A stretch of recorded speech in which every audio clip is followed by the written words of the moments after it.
ओम शांति।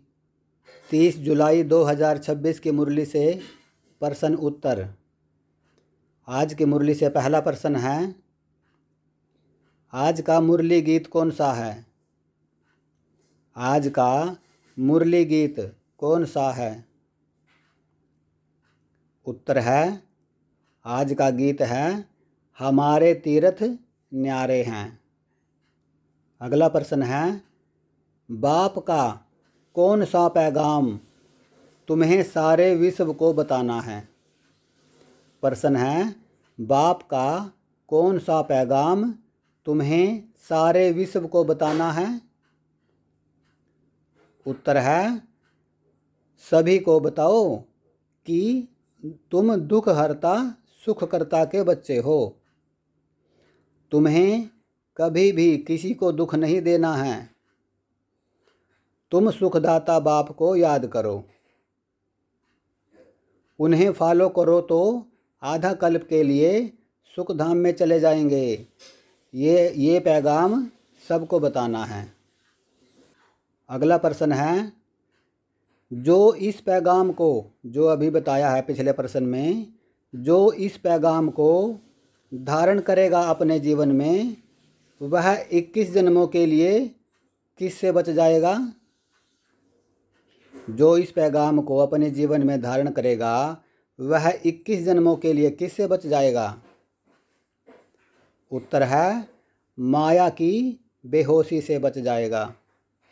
अगला प्रश्न है, किसके जैसा निरहंकारी और निष्काम सेवाधारी कोई नहीं?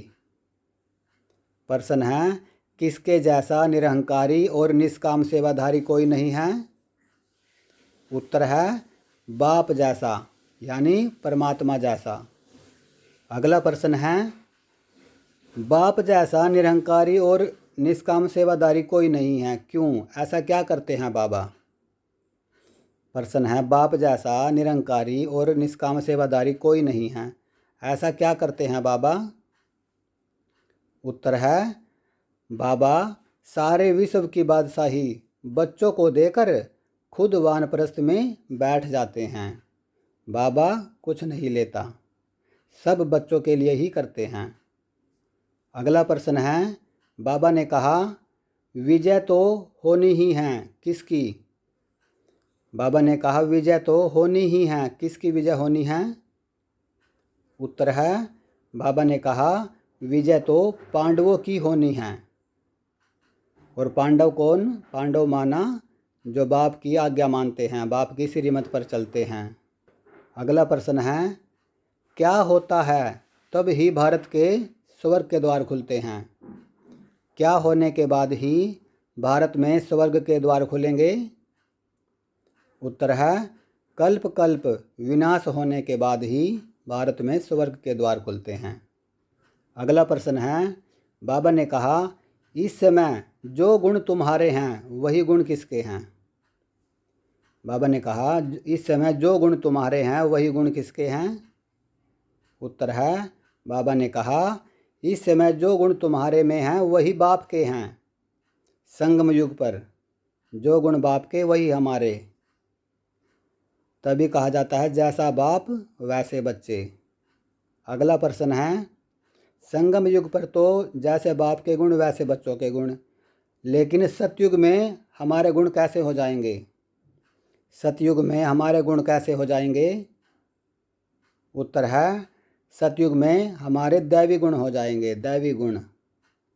अगला प्रश्न है, बाबा ने कहा गुरुओं के भी गुरु होते हैं, लेकिन कौन है जिनका कोई गुरु नहीं होता?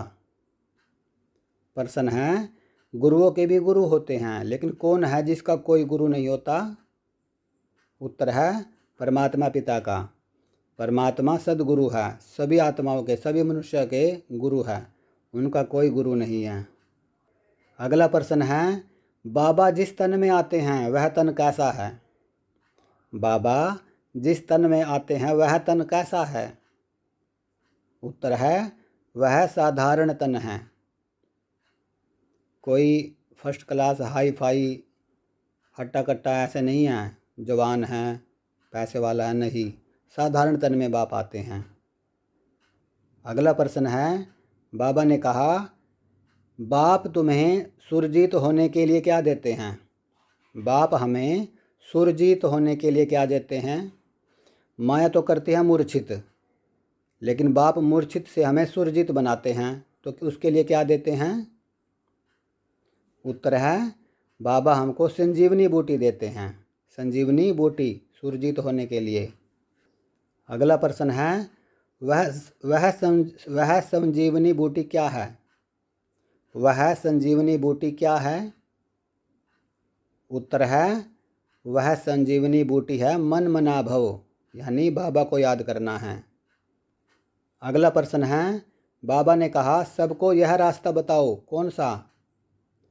बाबा ने कहा, सबको यह रास्ता बताना है। कौन सा रास्ता बताना है? उत्तर है, सुख का वर्षा पाने का रास्ता बताना है। अगला प्रश्न है, कहाँ पर कोई भी दुख देने वाली चीज़ नहीं होती? प्रश्न है, कहाँ पर कोई भी चीज़ दुख देने वाली नहीं होती? उत्तर है, सतयुग में। अगला प्रश्न है, कौन सी यात्रा में जरा भी तकलीफ़ नहीं होती? कौन सी यात्रा में जरा भी तकलीफ़ नहीं होती?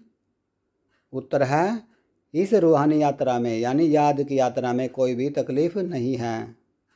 अगला प्रश्न है, ये जो सृष्टि चक्र है ये कितने वर्ष का है? यह सृष्टि चक्र कितने वर्ष का है? उत्तर है, 5000 वर्ष का है। अगला प्रश्न है, ऊंच पद कौन पाते हैं? ऊंच पद कौन पाते हैं? उत्तर है, जो ये बाबा का ज्ञान है इसको बुद्धि में धारण कर औरों को धारण कराते हैं, वह ऊंच ते ऊंच पद पाते हैं। पहले स्वयं धारण करेंगे, फिर औरों को भी कराएंगे।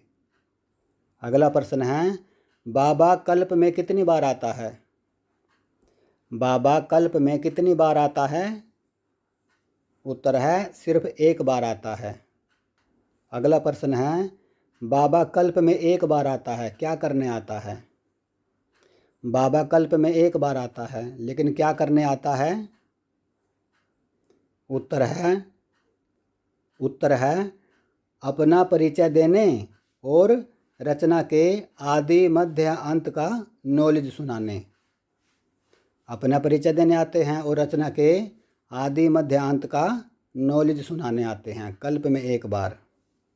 अगला प्रश्न है, बाप समान बनना है, क्या बनना है? बाप समान, बाप समान बनना है, लेकिन क्या बनना है? उत्तर है, बाप समान ओबीडियंट बनना है, आज्ञाकारी। अगला प्रश्न है, किसी भी बात में क्या नहीं दिखाना है? किसी भी बात में क्या नहीं दिखाना है?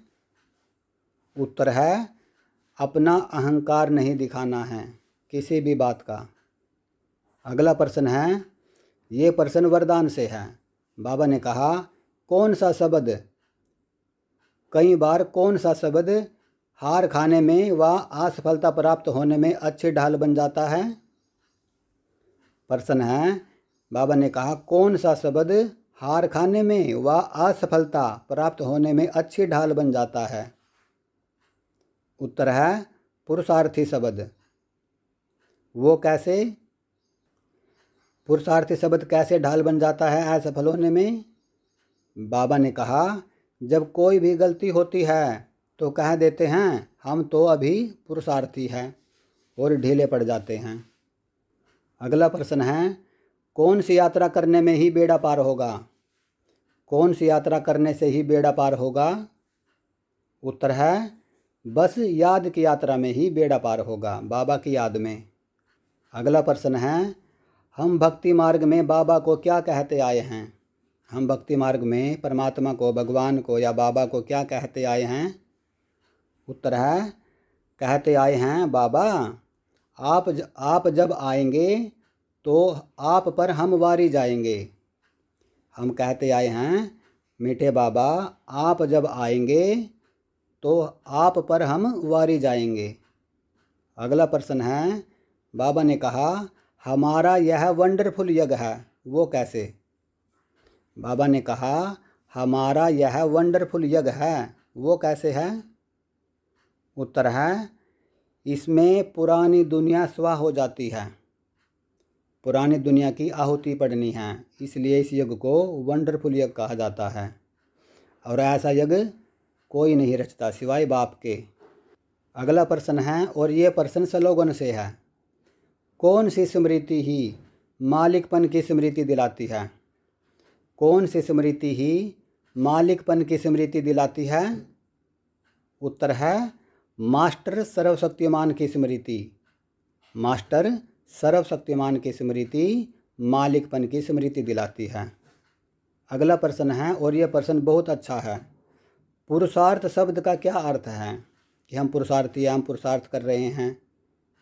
पुरुषार्थ शब्द का यथार्थ अर्थ क्या है? उत्तर है पुरुषार्थ शब्द का यथार्थ अर्थ है स्वयं को पुरुष अर्थात आत्मा समझकर चलना। स्वयं को पुरुष अर्थात आत्मा समझकर चलना ही पुरुषार्थ है। अगला प्रश्न है कौन सी स्थिति में रह कार्य करना सहज होता है? कौन सी स्थिति में रह कार्य करना सहज होता है? उत्तर है अव्यक्त स्थिति में रह हर कार्य करना सहज होता है, क्योंकि इसमें मन हल्का होता है, आत्मा बिल्कुल हल्की हो जाती है। अगला प्रश्न है और ये प्रश्न अव्यक्त इशारे से है। कौन सी स्थिति योग की ज्वाला स्वरूप स्थिति है? कौन सी स्थिति योग की ज्वाला स्वरूप स्थिति है? उत्तर है बिंदु रूप स्थिति योग की ज्वाला रूप स्थिति है। अगला प्रश्न है कोई भी कार्य करते व बात करते बीच बीच में क्या करना है? बाबा ने कहा कोई भी कार्य करते व बात करते बीच बीच में क्या करना है? उत्तर है बाबा ने कहा बीच बीच में संकल्पों की ट्रैफिक को स्टॉप करो। और आज के मुरली से आखिरी प्रश्न है बाबा ने क्या वरदान दिया हम बच्चों को? आज बाबा ने हम बच्चों को क्या वरदान दिया? उत्तर है पुरुषार्थ शब्द को यथार्थ रीति से यूज कर सदा आगे बढ़ने वाले श्रेष्ठ पुरुषार्थी भव। पुरुषार्थ शब्द को यथार्थ रीति से यूज कर सदा आगे बढ़ने वाले श्रेष्ठ पुरुषार्थी भव। तो ये 30 जुलाई 2026 की मुरली से प्रश्न उत्तर थे। तो सभी आत्माओं को ओम शांति, ओम शांति, ओम शांति।